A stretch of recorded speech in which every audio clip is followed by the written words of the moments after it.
2015년 뇌물 혐의로 수감돼 징역살이를 했었던 한명숙 전 총리 사건. 당시 검찰이 증인에게 위증을 강요했다는 주장이 나왔습니다.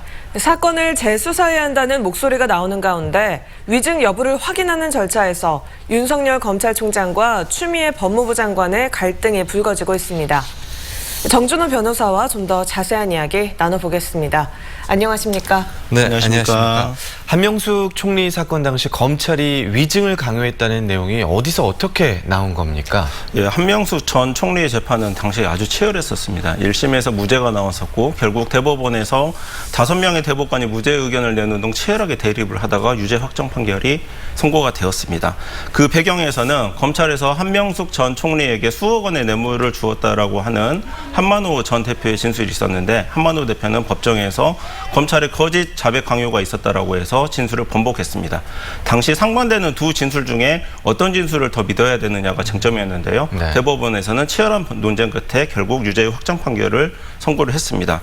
문제는 이렇게 확정 판결이 선고가 된 이후 5년이 지난 지금 한만호 씨의 비망록에서 검찰이 어떻게 회유와 강요를 했는지가 보다 구체적인 내용이 보도가 되었고요.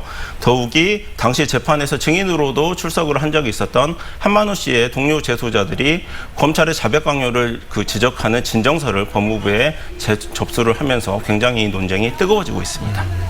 말씀하셨듯이 사실 이 해당 사건은 사법 판단이 끝난 상황인데요. 재수사가 가능한 걸까요?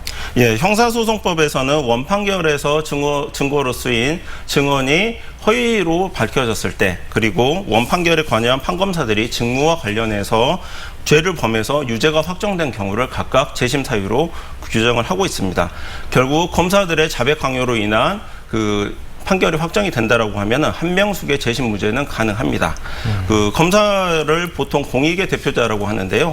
그리고 검사는 범죄의 혐의가 있으면 수사를 해야 된다는 형사소송법의 원칙에 따르면은 이론상 한명숙의 재심 무죄 판결을 위한 재수사는 가능합니다. 그러나 결국 재심을 위해서는 앞서 말씀드린 것처럼 동료 검사의 유죄 판결을 만들어내야 되는데 굉장히 부담스러운 상황일 겁니다. 네, 그리고 당시에 검찰이 위증을 강요했다는 내용도 확인을 해야 될 텐데요.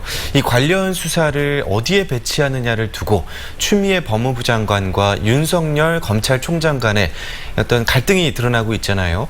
왜 그런 건지도 짚어주시죠. 예, 지금 단순한 갈등 문제가 아니라 지난주에 민주당 서른 최고위원이 나 같으면 당장 사퇴했을 것이다라고 하면서 윤석열 총장을 압박했었습니다. 네. 검찰총장의 퇴진 문제로까지 지금 갈등이 확대가 되어 있는데요. 네. 진정서를 법무부에서 접수를 했기 때문에 추미애 법무부 장관이 이 진정서를 대검의 어떤 수사부서로 넘길지 송치 권한을 어느 정도 갖게 됩니다.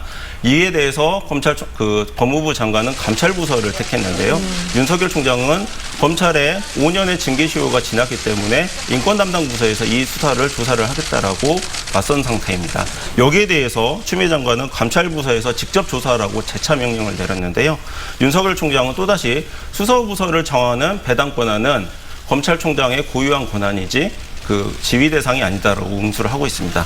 그 배경을 보면 공교롭게도 추미애 장관이 지명한 감찰부장은 조국 전 장관 시절에 임명된 외부 판사 출신입니다. 네. 더욱이 위 감찰부장이 윤석열 총장의 최측근인 부산 지역 검사장의 검찰과 종편 언론과의 유착국을 담당을 하고 있는데요. 그래서 검찰총장이 굉장히 껄끄러워하는 상대가 돼버렸습니다.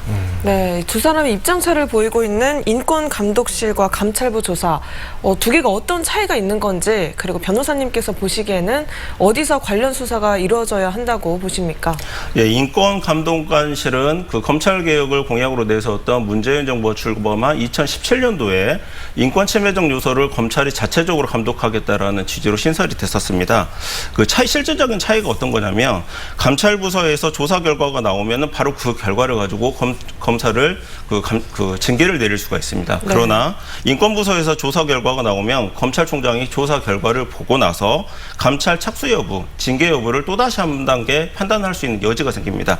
바로 검찰총장에 대해서 제19 감사기라고 비판이 나오는 부분이 바로 이 지점입니다.